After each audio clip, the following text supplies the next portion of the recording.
بسم اللہ الرحمن الرحیم، السلام علیکم، میں ہوں شجیع اللہ فراست۔ آپ دیکھ رہے ہیں نیشنل اور انٹرنیشنل نیوز پر مشتمل 4 ٹی وی کا خصوصی خبرنامہ دنیا بھر سے، یعنی خبریں آپ کی نظر سے۔ سب سے پہلے ہیڈ لائنز۔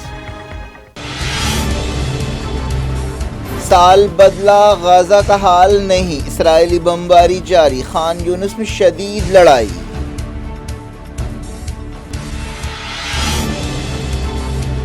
اسرائیل نے غزہ سے ہزاروں سپاہیوں کو واپس بلا لیا، فوج خان یونس میں لڑائی پر توجہ دے گی۔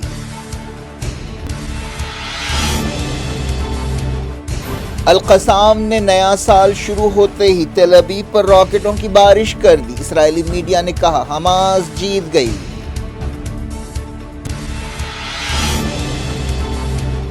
دنیا بھر میں انوکھا نیا سال، کئی جگہ فلسطینیوں کے حق میں ریلیاں، غزہ خونریزی بند کرنے کا مطالبہ۔ ریڈ سی جھڑپ کے بعد یمن کے حوثیوں نے کہا 10 جانبازوں کی ہلاکت کا امریکہ سے بدلہ لیں گے۔ سیکیورٹی کونسل سیریا میں اسرائیلی حملوں کے خلاف کارروائی کرے، ایران نے کیا مطالبہ، کہا جواب دینے کا اختیار رکھتے ہیں۔ جاپان میں طاقتور زلزلہ، سونامی وارننگ جاری کر دی گئی، کئی عمارتیں تباہ، وزیر اعظم نے کہا انسانی جانوں کو بچانے پر توجہ دے رہے ہیں۔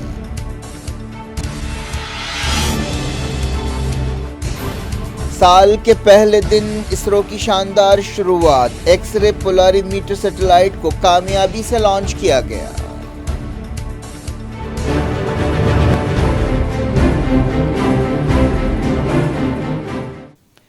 ہیڈ لائنز آپ نے دیکھی، اب خبروں کی تفصیل کی طرف آپ کو لیے چلتے ہیں۔ دنیا کے لیے نیا سال آیا، لیکن غزہ کے فلسطینیوں کے لیے کچھ بھی نہیں بدلا۔ اسرائیل نے نئے سال 2024 کے پہلے دن بھی بمباری کی، ویسی ہی بمباری جیسی وہ پچھلے 3 مہینوں سے کر رہا ہے۔ معلوم ہوا کہ خان یونس کے مرکزی علاقے میں سخت لڑائی ہو رہی ہے۔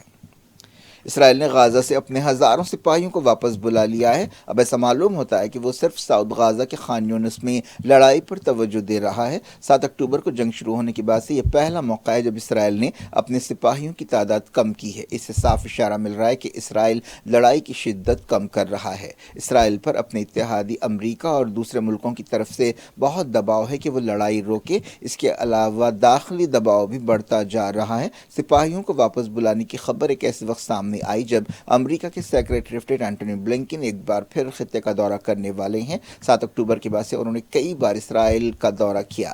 کچھ دن پہلے ہی بائیڈن حکومت نے امریکی کانگریس کو خاطر میں نہ لاتے ہوئے اسرائیل کو $147 ملین کے ہتھیار بیچنے کا فیصلہ کیا تھا۔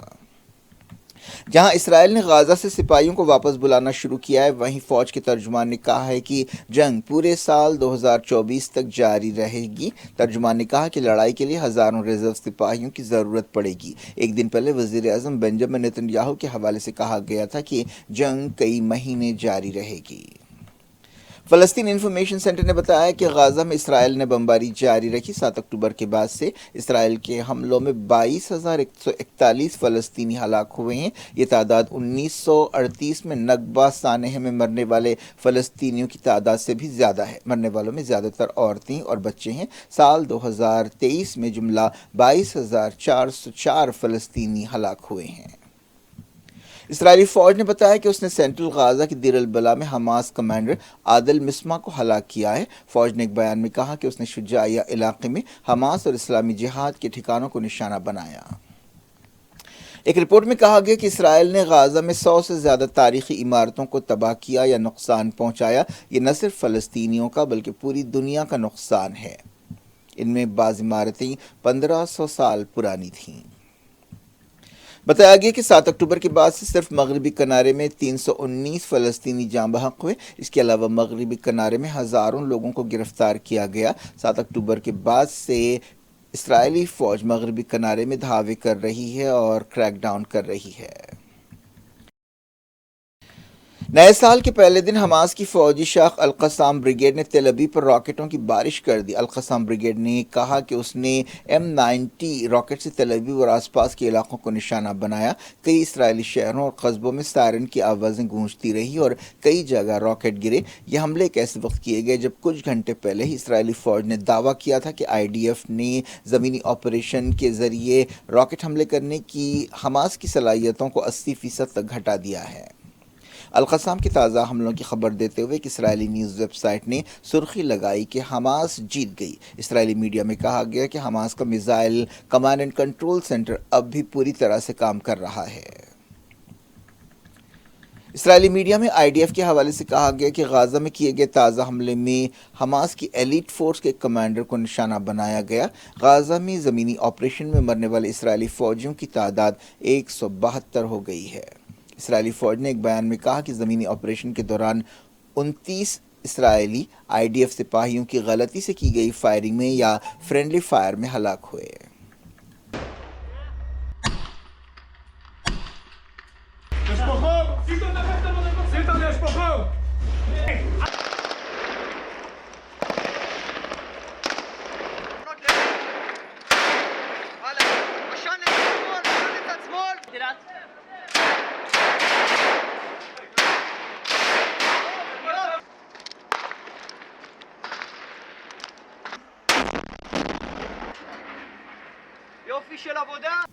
فلسطین ریڈ کریسنٹ نے بتایا کہ اس نے اتوار کی رات خان یونس میں ساحل کے قریب ایک حملے کے بعد کئی لاشیں اٹھائی ہیں۔ القسام بریگیڈ نے کہا ہے کہ اس نے بریجی ریفیوجی کیمپ میں اسرائیلی سپاہیوں پر ایک خطرناک حملہ کیا جس میں قابض فوج کے کئی سپاہی ہلاک اور زخمی ہوئے۔ مغازی ریفیوجی کیمپ پر اسرائیل کے تازہ ہوائی حملے میں 3 فلسطینی جاں بحق ہوئے۔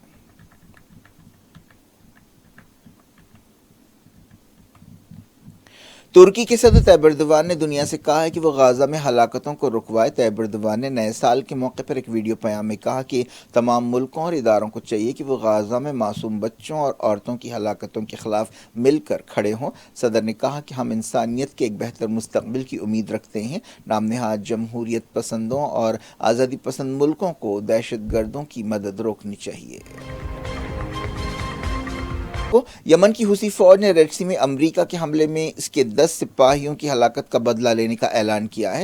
حوثی فوج کے ترجمان یحییٰ سری نے ایک بیان میں کہا کہ امریکی سپاہیوں نے ریڈ سی میں حوثیوں کی 3 کشتیوں پر حملہ کیا اور 10 جاں بازوں کو ہلاک کیا، اور انہوں نے کہا کہ واشنگٹن کو نتیجوں کا سامنا کرنا پڑے گا۔ ترجمان نے کہا کہ حوثی کشتیوں کو فلسطین کے قبضہ کیے ہوئے علاقوں کی بندرگاہ کی طرف جانے والے جہاز کو نشانہ بنانے کے دوران نشانہ بنایا گیا۔ حوثی غازہ جنگ شروع ہونے کے بعد سے اسرائیلی مفادات پر حملے کر رہے ہیں، اور انہوں نے کہا ہے کہ جب تک غازہ میں کھانا، پانی اور فیول نہیں پہنچایا جاتا وہ اسرائیل جانے والی یعنی ٹینکرز اور جہازوں پر حملے کرتے رہیں گے۔ حوثی ترجمان نے تمام ملکوں سے کہا کہ وہ امریکہ کے دھوکے میں نہ آئیں۔ ایک دن پہلے امریکی فوج کی سینٹرل کمانڈ نے کہا تھا کہ 2 امریکی جہازوں سے ہیلی کاپٹرز نے یمنی کشتیوں کو نشانہ بنایا۔ یہ امریکی جہاز سنگاپور کا جھنڈا رکھنے والے ایک کمرشل جہاز کی طرف مدد کی درخواست پر کارروائی کر رہے تھے۔ یہ حالیہ دنوں میں سمندر میں ایسی سب سے خوفناک جھڑپ ہے جس سے جنگ پھیلنے کے اندیشے بڑھ رہے ہیں۔ امریکی نیوی نے تصدیق کی کہ اس نے حوثیوں کی 3 کشتیوں کو ڈبویا ہے۔ ایران نے UN سیکیورٹی کونسل سے کہا ہے کہ وہ سیریا پر اسرائیلی حملوں کے خلاف کارروائی کرے۔ ایران کی وزارت خارجہ نے سیریا میں پچھلے ہفتے ایران کی ریولیوشنری گارڈز کے کمانڈر کی ہلاکت کے پس منظر میں یہ بات کہی۔ وزارت کے ترجمان ناصر کنانی نے ایک پریس بریفنگ میں کہا کہ ایرانی دفتر کے ذریعے ہم نے یونائیٹڈ نیشنز کے سیکریٹری جنرل کو خط لکھا ہے اور سیکیورٹی کونسل سے کہا ہے کہ وہ عالمی امن برقرار رکھنے کی اپنی ذمہ داری نبھائے۔ انہوں نے IRGC کمانڈر رضی موسوی کی ہلاکت کو سیریا کی آزادی اور علاقائی سالمیت کی خلاف ورزی قرار دیا اور کہا کہ دونوں ملکوں کو یعنی سیریا کو اور ایران کو اپنی پسند کے وقت پر جواب دینے کا اختیار ہے۔ دنیا بھر میں اس بار نئے سال کا استقبال کچھ الگ طرح سے کیا گیا۔ کئی ملکوں میں نئی سال کی آمد پر فلسطینیوں کے حق میں ریلیاں نکالی گئیں اور غازہ خونریزی بند کرنے کا مطالبہ کیا گیا۔ امریکہ کے بوسٹن میں ہزاروں لوگ سٹی ہال کے پاس جمع ہوئے اور مارچ نکالا۔ یہ لوگ فلسطین کے جھنڈے لہرا رہے تھے اور نسل کشی بند کرو جیسے نعرے لگا رہے تھے۔ جرمنی کے دارالحکومت برلن میں بھی فلسطینیوں کی تائید میں مظاہرے کیے گئے۔ احتجاجیوں نے کہا کہ وہ فلسطینیوں سے یکجہتی کا اظہار کرنے کے لیے نئے سال کا جشن نہیں منا رہے ہیں۔ سویڈن کے شہر مالمو اور فن لینڈ کے ہیلسنکی میں بھی ایسی ہی ریلیاں نکالی گئیں۔ ترکی میں ہزاروں لوگوں نے احتجاج میں حصہ لیا۔ اب دیکھتے ہیں کچھ دوسری خبریں۔ شروعات کرتے ہیں جاپان میں سونامی وارننگ سے۔ جاپان میں ایک طاقتور زلزلے کے بعد سونامی وارننگ جاری کی گئی۔ زلزلے کی شدت 7.6 ناپی گئی۔ ایشیکاوا کے ساحلی علاقے نوٹو میں لوگوں سے کہا گیا کہ وہ فوری علاقے کو خالی کر دیں۔ 20 سے زیادہ زلزلے کے جھٹکے محسوس کیے گئے۔ یہ 2011 کے بعد سے سب سے بڑی سونامی وارننگ ہے۔ عہدیداروں نے آس پاس کے علاقوں کے لیے بھی وارننگ جاری کی ہے۔ جاپان کے وزیر اعظم نے کہا کہ عہدیدار انسانی جانوں کو بچانے پر توجہ دے رہے ہیں اور نقصانات کا اندازہ لگا رہے ہیں۔ معلوم ہوا کہ سمندر میں بڑی بڑی موجیں اٹھ رہی ہیں۔ جاپان دنیا کے ان علاقوں میں آتا ہے جہاں اکثر زلزلے آتے ہیں۔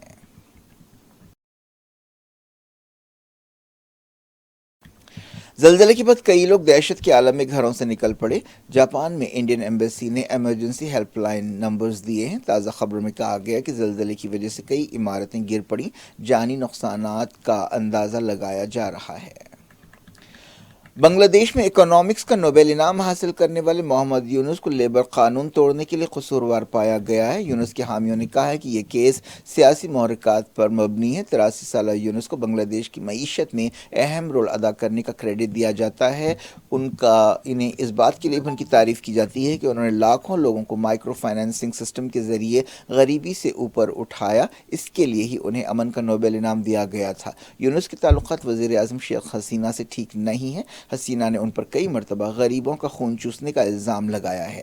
بنگلہ دیش میں اسی مہینے الیکشنز ہونے والے ہیں۔ اصل اپوزیشن پارٹی بنگلہ دیش نیشنلسٹ پارٹی BNP الیکشنز کا بائیکاٹ کر رہی ہے۔ الیکشن سے پہلے وائلنس کے واقعات بھی پیش آئے ہیں جن میں کئی لوگ مارے گئے ہیں۔ ایسا ڈر ہے کہ جنوری کے الیکشنز بھی پرامن نہیں ہوں گے۔ بنگلہ دیش سیاسی وائلنس کی ایک تاریخ رکھتا ہے۔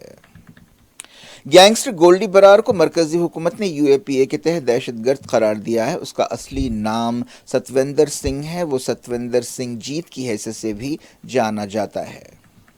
اسرو کے سائنسدانوں نے کامیابی کے ساتھ نئے سال کی شروعات کی ہے اور آندھرا پردیش کے سری ہری کوٹا سے اسرو نے نئے سال کے پہلے دن ایکس رے پولاریمیٹر سیٹلائٹ لانچ کیا ہے۔ یہ سیٹلائٹ کہکشاں میں بلیک ہولز اور نیوٹرون سٹارز پر ریسرچ کرے گا۔ سیٹلائٹ کو صبح 9:10 پر روانہ کیا گیا۔ اس کے ساتھ 10 دوسرے سائنٹیفک پیلوڈز بھی ہیں۔ اسرو کے چیئرمین ایس سومناتھ نے کہا کہ سیٹلائٹ کامیابی سے داغا گیا۔ صدر جمہوریہ، وزیر اعظم اور دوسرے لیڈرز نے اسرو کے سائنسدانوں کو مبارکباد دی ہے۔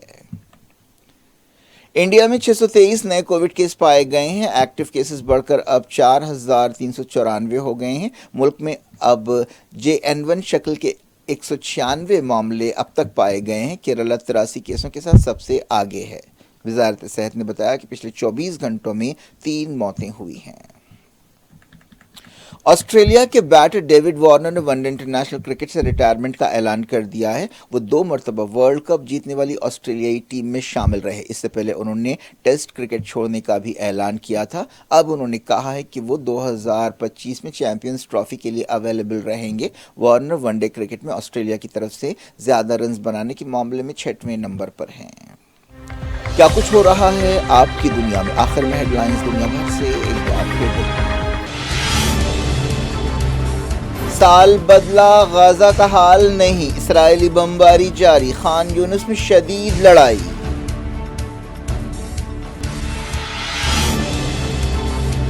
اسرائیل نے غزہ سے ہزاروں سپاہیوں کو واپس بلا لیا، فوج خان یونس میں لڑائی پر توجہ دے گی۔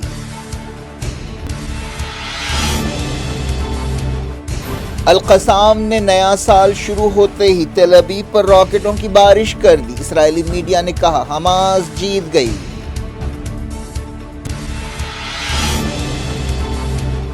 دنیا بھر میں انوکھا نیا سال، کئی جگہ فلسطینیوں کے حق میں ریلیاں، غزہ خونریزی بند کرنے کا مطالبہ۔ ریڈ سی جھڑپ کے بعد یمن کے حوثیوں نے کہا 10 جانبازوں کی ہلاکت کا امریکہ سے بدلہ لیں گے۔ سیکیورٹی کونسل سیریا میں اسرائیلی حملوں کے خلاف کارروائی کرے، ایران نے کیا مطالبہ، کہا جواب دینے کا اختیار رکھتے ہیں۔ جاپان میں طاقتور زلزلہ، سونامی وارننگ جاری کر دی گئی، کئی عمارتیں تباہ، وزیر اعظم نے کہا انسانی جانوں کو بچانے پر توجہ دے رہے ہیں۔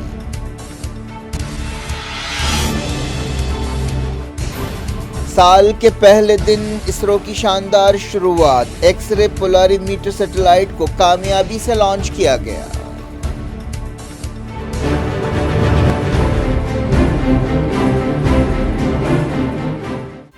یہ تھی آپ کی خبریں، شجیل افراسد کو دی اجازت اور اپنا بے حد خیال رکھیں۔